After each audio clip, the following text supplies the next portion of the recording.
Sveiki visi gimę po Šaulio ženklu. Pasižiūrėkime, kas jūsų laukia laikotarpyje nuo kovo 3 iki kovo 9 dienos. Savaitės perspektyvos. Ko vengti. Ir patarimas jums.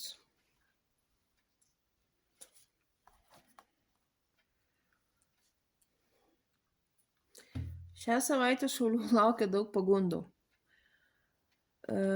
Pasistengkite išlaikyti blaivų protą, nepasiduoti kažkokiem pasiūlymam, kurie atrodo iš išorės visai gal ir padorus, bet iš tikrųjų gali būti susiję su nelabai legaliais reikalais.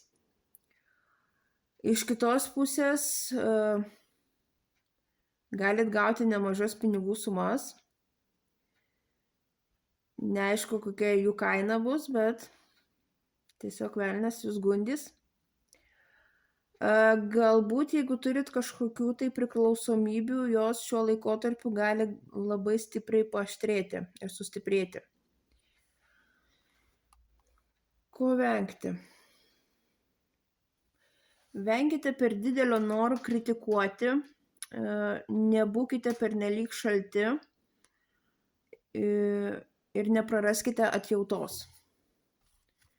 Ir patarimas jums. Ieškokite žinių, dirbkite su informacija. Gali būti, kad dirbsit su kažkokiais tai dokumentais. Žiūrėkite, kad ten viskas būtų tvarkingai.